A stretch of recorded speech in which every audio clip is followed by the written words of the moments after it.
अच्छा, इसका lecture number क्या है इसका? 30।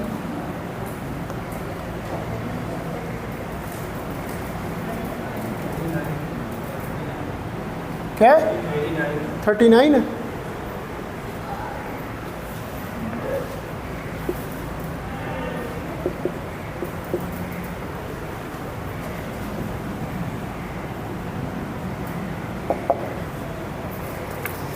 अच्छा जी, कल हमने जो है वो ब्लैक बॉडी शुरू किया था, तो उसका मैंने जो है वो आपको experimental study of black body radiation बताई थी।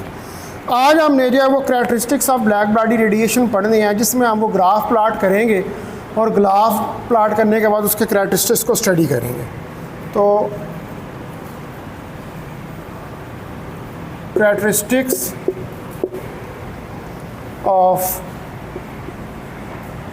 Black body radiation.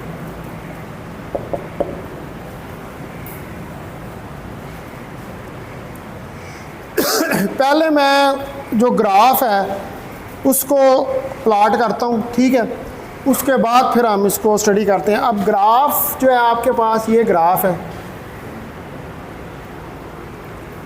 और ये ग्राफ किसके दरमियान आ रहा है? ये वेव लेंथ है लैम्डा नैनोमीटर्स के अंदर, और इस तरफ है इंटेंसिटी आई, यानी कि रेडिएशंस की जो इंटेंसिटी है। तो ये ग्राफ कुछ इस तरह का आएगा।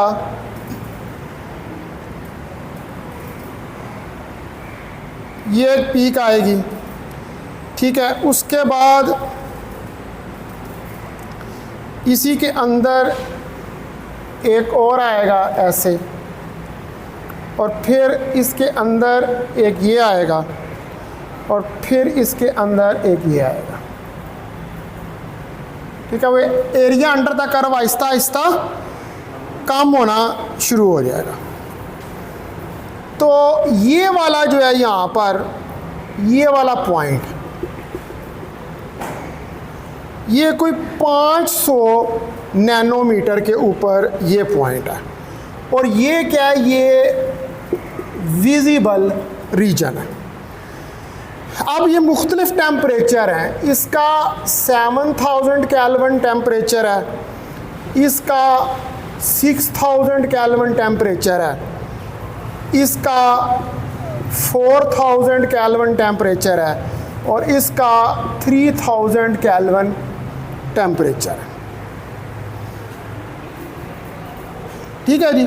तो ये जहाँ पे पीक आ रही है, सबसे बड़ी पीक जो आ रही है, बाकी ग्राफों की भी है पीक, लेकिन जो इसकी है वो किस में आ रही है? वो विजिबल रीजन। बाकी जो है वो फार इंफ्रारेड उसके अंदर वो पीक्स जो आएंगी।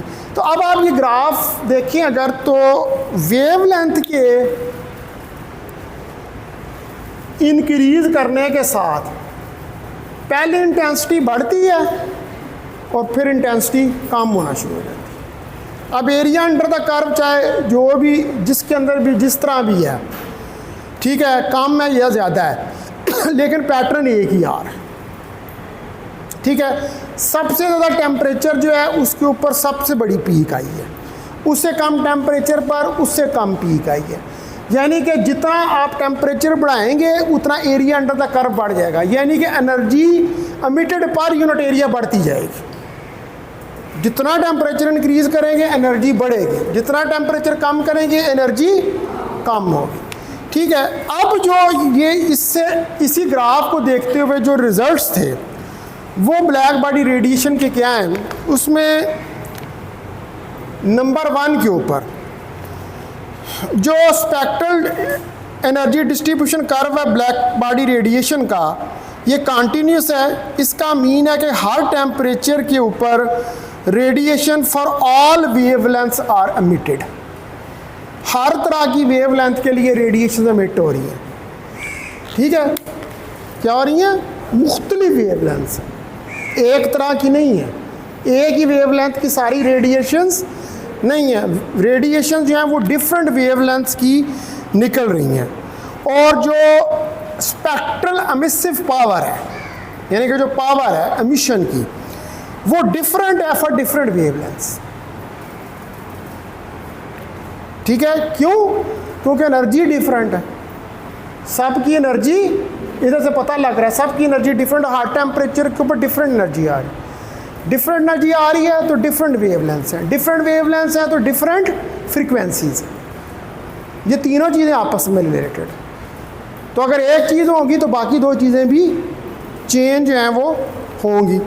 तो जो स्पेक्ट्रल एनर्जी डिस्ट्रीब्यूशन कर्व है ब्लैक बॉडी रेडिएशन का किसी पर्टिकुलर टेम्परेचर के ऊपर, वो ये शो करता है कि energy is not uniformly distributed. आप देख सकते हैं इसके अंदर क्लियरली कि एनर्जी जो है वो यूनिफॉर्मली डिस्ट्रीब्यूटेड है। वैसे क्लासिकल मैकेनिक्स में तो आप यही कहते हैं ना कि एनर्जी जो होती है वो यूनिफॉर्मली वेव फ्रंट के ऊपर डिस्ट्रीब्यूटेड होती है, लेकिन क्वांटम मैकेनिक्स के अंदर इससे यहाँ से पता रहा है। इसका मतलब है कि जो इंक्रीज इन टेम्परेचर है वो काज कर रहा है इंक्रीज इट्स एनर्जी एमिशन। आप जितना टेम्परेचर इंक्रीज करेंगे उतनी ज़्यादा एनर्जी जो है वो इंक्रीज करेगी, उसका एमिशन जो है वो इंक्रीज होगा। तो इसका मतलब है कि अब ये ग्राफ जो है आपके पास the spectral energy distribution curve, अब ये जो स्पेक्ट्रल एनर्जी डिस्ट्रीब्यूशन कर्व है ऑफ ब्लैक बॉडी का रेडिएशन इज कॉन्टीन्यूअस, ये कॉन्टीन्यूअस है, which means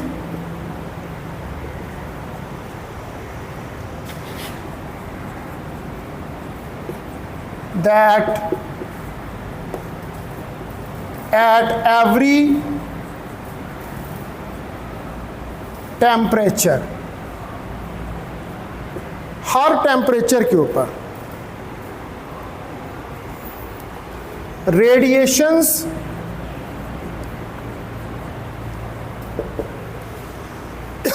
of all wavelengths are emitted। तो रेडिएशन जो हैं तमाम वेवलेंथ्स की वो एमिटेड होती हैं, लेकिन बट एमिसिव पावर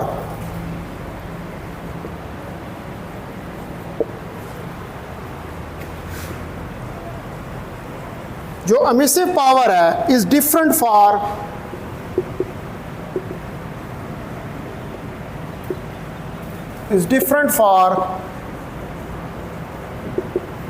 different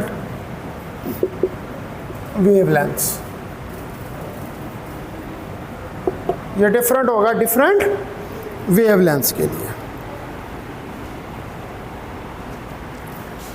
तो अब ये कर्व जो है ब्लैक बॉडी का वो ये शो करता है कि एनर्जी जो है वो यूनिफॉर्मली डिस्ट्रीब्यूटेड नहीं है। This curve shows that the energy is not uniformly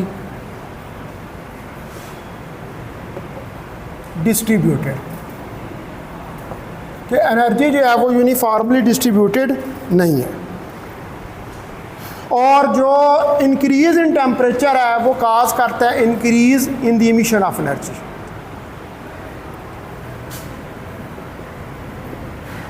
The increase in temperature cause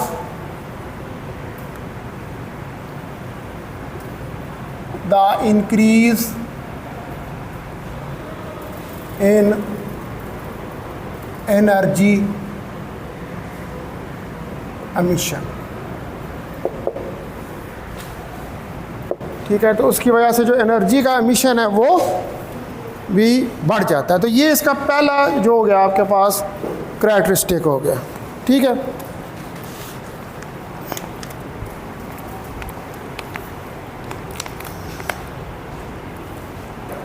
अब जो स्पेक्ट्रल एनर्जी डेंसिटी है, ठीक है, पॉइंट नंबर 2 इसका स्पेक्ट्रल एनर्जी डेंसिटी एक्चुअली क्या है, ये एरिया अंडर द कर्व है, ठीक है, ये आपके पास स्पेक्ट्रल एनर्जी डेंसिटी है। तो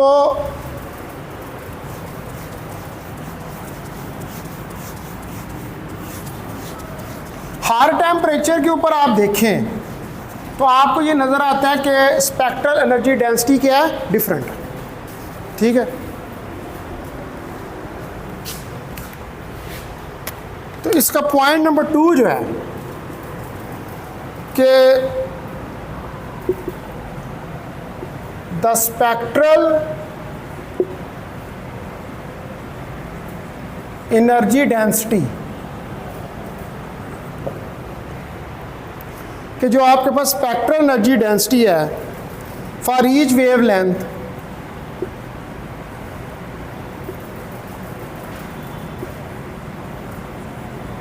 increases with temperature।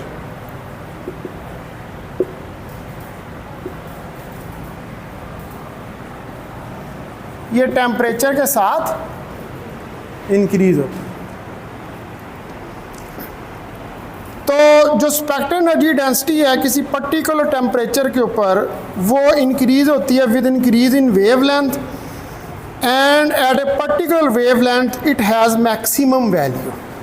अब आप देखेंगे ना कि हर वेवलेंथ के ऊपर इसकी एक मैक्सिमम वैल्यू जो है आ रही है, जैसे यहाँ पर ये विजिबल रीजन के ऊपर इसकी मैक्सिमम वैल्यू जो है वो आ रही है। तो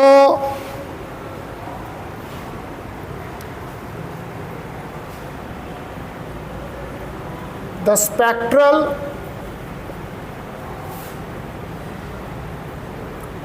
एनर्जी डेंसिटी, तो आपके पास जो स्पेक्ट्रल एनर्जी डेंसिटी है एट पर्टिकुलर टेम्परेचर, एक पर्टिकुलर टेम्परेचर के ऊपर,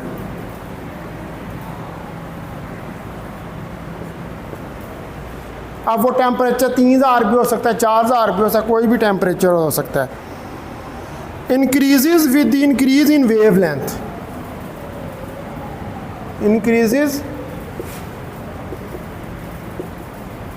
with the increase in lambda, यानी कि वेवलेंथ के इंक्रीज करने के साथ इंक्रीज होगी, and at particular lambda, and at particular lambda यानी कि पर्टिकुलर वेवलेंथ के ऊपर it has maximum value, maximum. अब जैसे आप देख सकते हैं कि यहाँ पर इसकी मैक्सिमम वैल्यू है, फिर इससे कम है, इससे कम है, इससे कम है, एंड सो ऑन, यूँ चलता चला जाएगा। तो स्पेक्ट्रल एनर्जी डेंसिटी जो है वो स्टार्ट करती है decreasing from maximum value with further increase in wavelength. अब आप देखें ना, पहले तो बड़ी, उसके बाद मज़ीद वेवलेंथ को आपने बढ़ाया तो इसने डिक्रीज़ करना जो है वो शुरू कर दिया। तो अब जो आपके पास टोटल रेडिएटेड पावर है per unit area of the cavity aperture, इसको आप कहते हैं रेडिएंट इंटेंसिटी। मसलन ये जो आई है, व्हाट इज़ दिस, ये एरिया पर यूनिट, जो पावर एमिट हो रही है एरिया पर यूनिट, ये वो है। तो इसको हम क्या कहते हैं, रेडिएंट इंटेंसिटी। ये एक्चुअली ग्राफ किसके दरमियान में बना हुआ है, रेडिएंट इंटेंसिटी और वेवलेंथ के दरमियान में ग्राफ बना हुआ है।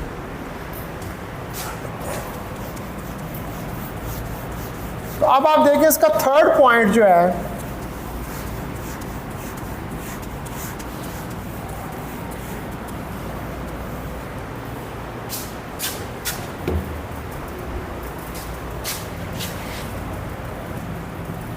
इसका थर्ड पॉइंट ये है कि जो टोटल रेडिएंटेड पावर है, द टोटल रेडिएटेड पावर, जो टोटल पावर रेडिएट हो रही है per unit area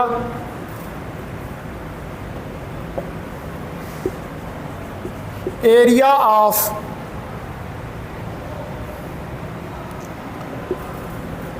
of the cavity aperture या diameter of cavity aperture is called radiant intensity.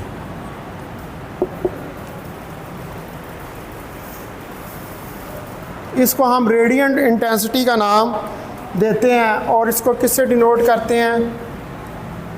I of T से, क्योंकि ये टेम्परेचर डिपेंडेंट होती है। तो रेडियंट इंटेंसिटी जो है वो इंक्रीज करती है विद इंक्रीज इन टेम्परेचर। तो अगर आप जो radiant intensity per unit wavelength जो है किसी गिवन टेम्परेचर के ऊपर कैलकुलेट करें तो उसको कहते हैं स्पेक्ट्रल रेडियंसी, यानी कि जितना रेडिएशंस का स्पेक्ट्रम अमिट हो रहा है वो उसको नाम आप दे देते हैं। तो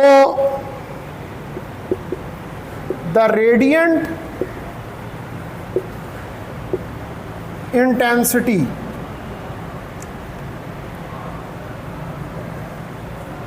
अब जो रेडियंट इंटेंसिटी क्या है आपके पास? I of T per unit lambda, यानी कि वेवलेंथ एट गिवन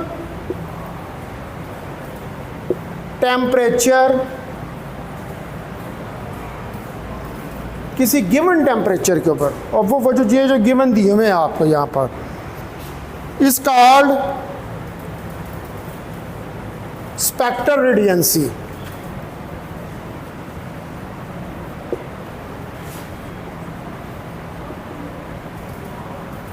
इसको हम स्पेक्ट्रल रेडियंसी का नाम देते हैं। तो spectral radiancy R of lambda जो कि होती है due to intensity D I of T in wavelength बैट डी लैम्डा।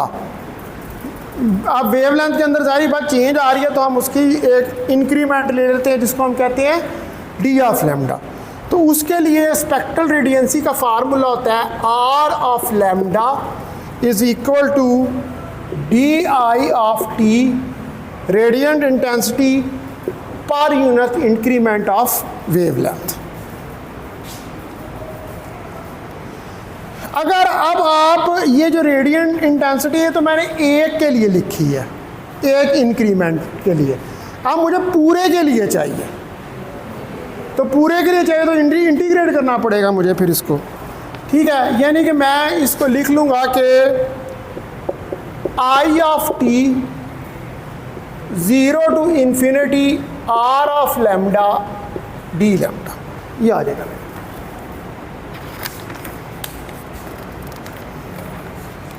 तो ये मेरे पास पूरी इंटेंसिटी आ जाएगी। तो स्पेक्ट्रल रेडियंसी जो है ये बेसिकली आपको ये बताती है कि इंटेंसिटी ऑफ कैविटी रेडिएशन जो है वो वेरी करती है with wavelength for a given temperature, ठीक है। अब आप देखें ना कि आप टेम्परेचर को चेंज कर रहे हैं, तो टेम्परेचर को चेंज करने से वेवलेंथ भी चेंज हो रही है और वेवलेंथ के चेंज होने से स्पेक्ट्रल रेडियंसी जो है उसके अंदर भी चेंज है वो आ रही है। तो ये जो स्पेक्ट्रम है ये शो करता है कि स्पेक्ट्रल रेडियंसी जो है कैविटी रेडिएशन के लिए इसको हमने 4 टेम्परेचर्स के ऊपर सेलेक्ट किया। आप ये देख सकते हैं 1 2 3 4, हमने इसको 4 टेम्परेचर्स के ऊपर सेलेक्ट करके हमने इसको प्लॉट किया। तो यहाँ से इन चारों टेम्परेचर से आप ये देख सकते हैं कि रेडियंट इंटेंसिटी इंक्रीज करती है जब टेम्परेचर इंक्रीज होता है, क्योंकि जब टेम्परेचर इंक्रीज होता है तो एरिया अंडर द कर्व भी इंक्रीज होता है, ठीक है। तो we can say that the radiant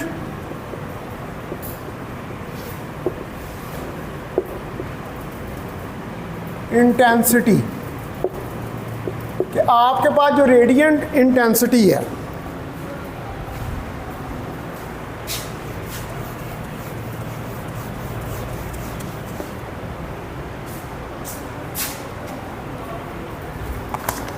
increases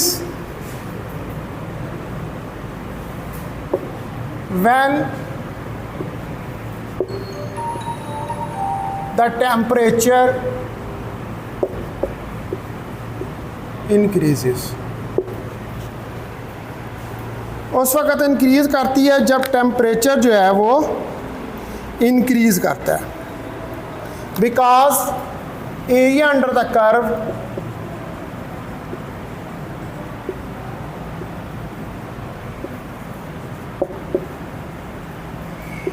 increases.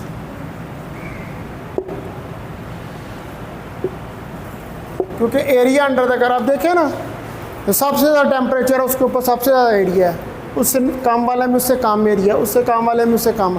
तो जितना टेम्परेचर बढ़ता जाएगा उतना एरिया अंडर द कर्व जो है वो भी इंक्रीज होता चला जाएगा। अच्छा जी, अब आ जाए, अब ये कर्व जो है इनसे फिर मुख्तलिफ लॉज निकले थे, जिनमें स्टीफन बोल्ट्जमैन लॉ है, वीन्स का लॉ है, ठीक है, रेले जीन्स का लॉ है, ये सारे लॉज, फिर प्लांक का लॉ आया उसके बाद। ये सारे किसके को एक्सप्लेन कर रहे थे? इन कर्व्स को। ये कर्व्स जो थे उसके बोन ऑफ कंटेंशन थे। ये साइंसदानों को समझ नहीं थी आ रही कि इनको किस तरह हम एक्सप्लेन करें, क्योंकि क्लासिकल थ्योरी से ये एक्सप्लेन नहीं हो पा रहे थे। क्लासिकल थ्योरी तो कहती है ना कि एक ही तरह की एनर्जी होती है, तो यहाँ पर तो एक तरह की एनर्जी नहीं है, ये तो हर टेम्परेचर के ऊपर ही चेंज हो रही है। तो फिर मुख्तलिफ साइंसदानों ने इसको एक्सप्लेन करने की मुख्तलिफ तरीक़ों से कोशिशें की, जिसका कंक्लूड किसके ऊपर हुआ? प्लांक के ऊपर हुआ, और आगे से आइंस्टाइन ने फिर उसको आखिरी शक्ल दे दी, जहाँ से बाकायदा तौर पर क्वांटम मैकेनिक्स जो है वो शुरू हो गई थी। ठीक है, तो पहले नंबर पे हम देखते हैं स्टीफन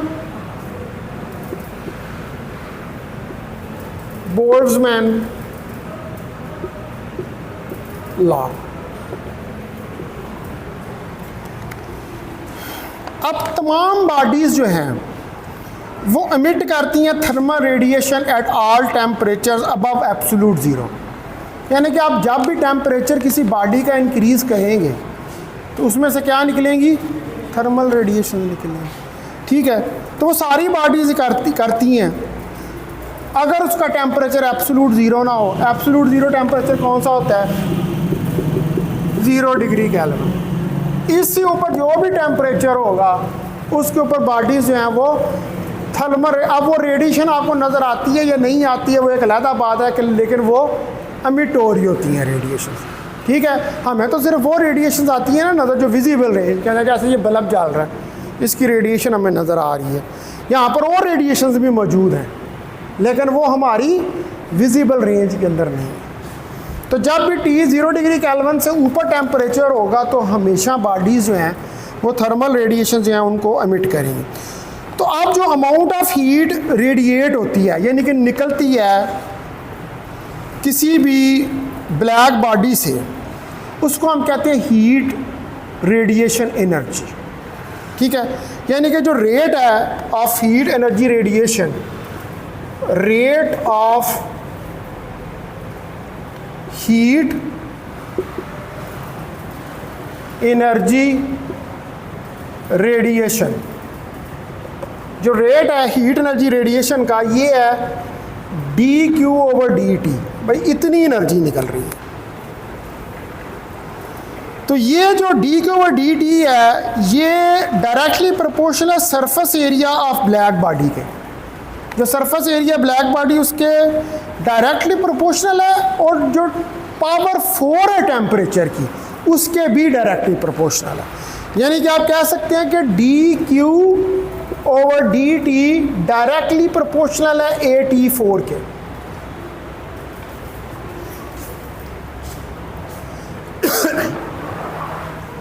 यानी कि ये रेट जो है, ठीक है, dQ/dt, ये surface area of black body और टेम्परेचर की पावर 4 के डायरेक्टली प्रोपोर्शनल, 4 से 4 गुना से टेम्परेचर के ऊपर डिपेंड कर रही है। ठीक है, 4 गुना से। तो अब जो rate of heat energy radiation है इसको हम कहते हैं पावर। मतलब ये जो रेट है ये एक्चुअली क्या है? That is a power. ये D Q over D T जो है actually that is a power, ये पावर है उसकी, ठीक है। क्योंकि अगर एरिया को इस तरफ लें, बल्कि एक मिनट ठहरो, इसको ऐसे ना लिखें आप,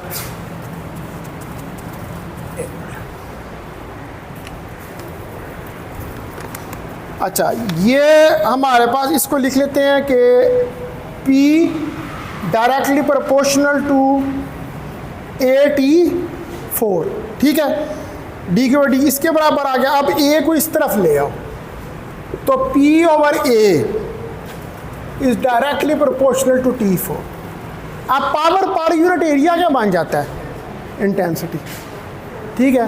power per unit area intensity बन गई I is directly proportional to T4, ठीक है। और इसमें से इसको ख़त्म कर दो प्रोपोर्शनैलिटी को, तो ये आ जाएगा I सिग्मा T4। इसको क्या कहते हैं? Stephen Boltzmann law. यहाँ पर सिग्मा जो है ये स्टीफन कांस्टेंट है, और सिग्मा की वैल्यू हमारे पास होती है 5.62 10⁻⁻8 जूल मीटर स्क्वायर SK4।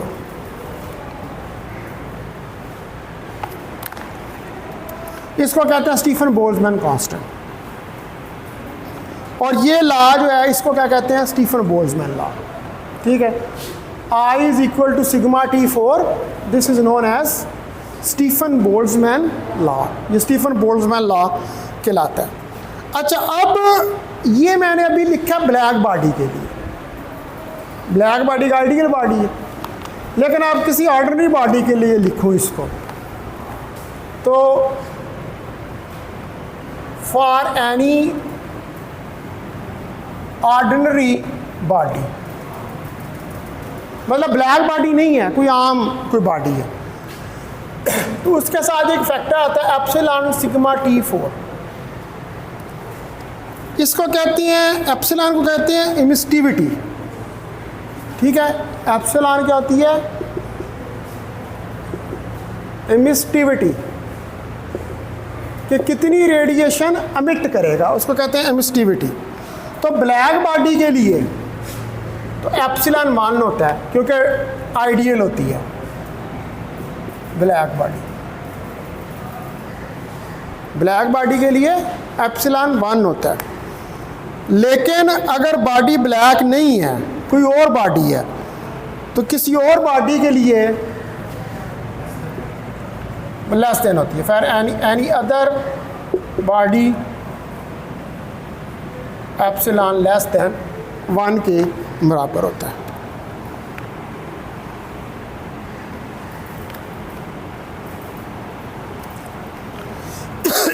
ठीक है जी। अब ये जो मुख्तलिफ ब्लैक बॉडीज़ होती हैं, या ह्यूमन बॉडी है, या पिज़्ज़ा ओवन है, या सन है, इनके लिए लैम्डा मैक्सिमम और इंटेंसिटी जो है इनके डिफरेंट वैल्यूज़ आती हैं। मैं वो एक टेबल बना देता हूँ यहाँ पर।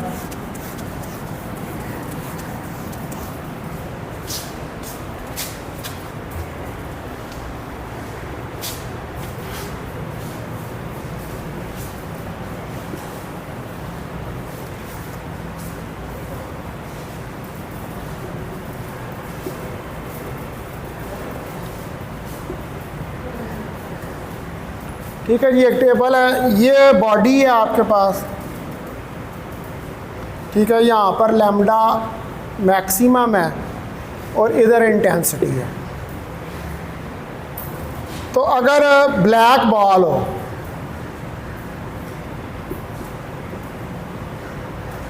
तो इसका लैम्डा मैक्सिमम होता है 38 माइक्रोमीटर और इसकी इंटेंसिटी है 2 वाट पर मीटर स्क्वायर।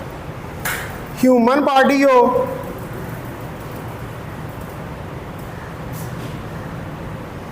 तो इसके लिए 9.7 माइक्रोमीटर लैम्डा मैक्सिमम होती है और 460 वाट पर मीटर स्क्वायर इंटेंसिटी होती है। अगर पिज़्ज़ा ओवन हो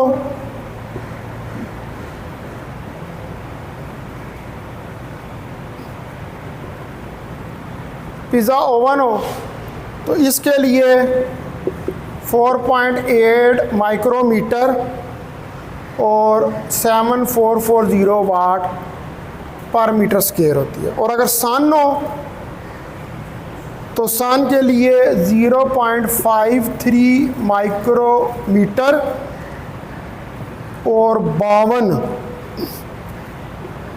2 3 4 5 वाट पर मीटर स्क्वायर। इसके लिए इसकी इतनी ज़्यादा वैल्यू होती है। ठीक है, तो जितनी आप देख सकते हैं इस टेबल के अंदर जितनी लैम्डा मैक्सिमम बढ़ती जा रही है, ठीक है, उतनी ज़्यादा इंटेंसिटी भी बढ़ती जा रही है। ठीक है जी, अब आज हमने अब करैक्टरिस्टिक्स पढ़ लिए और स्टीफन बोल्ट्जमैन लॉ पढ़ लिया। अब आगे हमने पढ़ना है वीन्स डिस्प्लेसमेंट लॉ। ठीक है, फिर इसको स्टडी करना है, फिर रेलेजन लॉ है और फिर प्लांक लॉ। वो सारे जो हैं वो पहले भी पढ़े हुए हैं, लेकिन उसकी कुछ लेज़र के हवाले से कैलकुलेशंस करनी है वो हम करेंगे।